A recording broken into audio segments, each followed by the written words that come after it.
Heartbreak has a way of slowing time. For weeks after Clement and I ended things, the world around me moved on. Lectures went on, music played, people laughed, but I felt like a shadow moving through the motions. Everywhere I looked, I saw pieces of what used to be us. The bench under the jacarandas. The table in the cafeteria where we'd share fries. Even his cologne seemed to linger in the wind, taunting me. But one morning I woke up tired. Not of him but of hurting.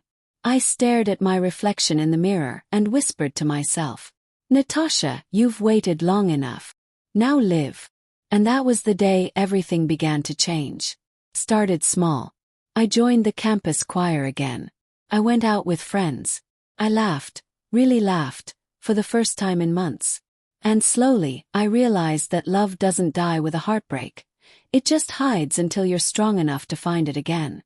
That's when Fred came into the picture. He wasn't loud or flashy like the other guys on campus. Fred was calm, the kind of calm that makes you feel safe even in chaos.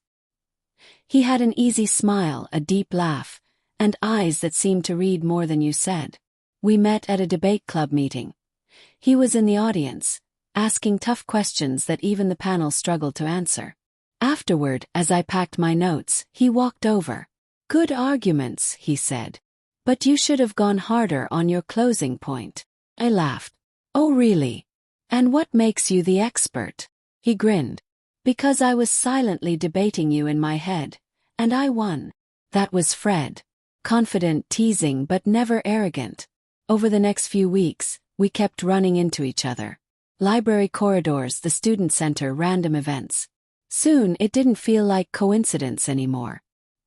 He'd walk me to class, help carry my books, and linger when he didn't need to. One evening, he asked if I wanted to grab coffee after choir practice. We sat on the open terrace overlooking the city lights. The air was cool, music drifting from a nearby cafe. "Natasha," he said softly, "you're different from most people I know. You've got this quiet strength." I smiled, slightly embarrassed. "You barely know me." He shrugged. "Maybe.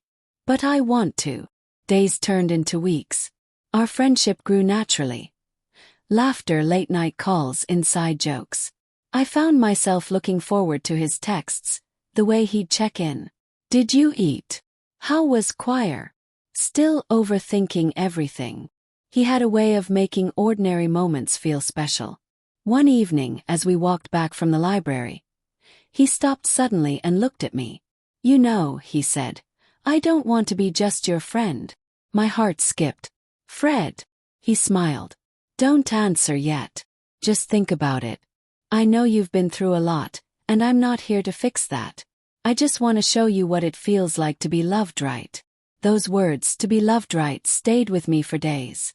Eventually I said yes. Not because I was ready, but because something in Fred's sincerity felt healing. He didn't rush me.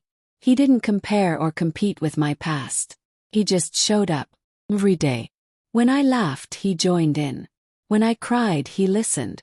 With Fred, I started to believe again. Not in perfect love, but in honest love. And for the first time, I realized I didn't need to chase love or prove myself worthy of it.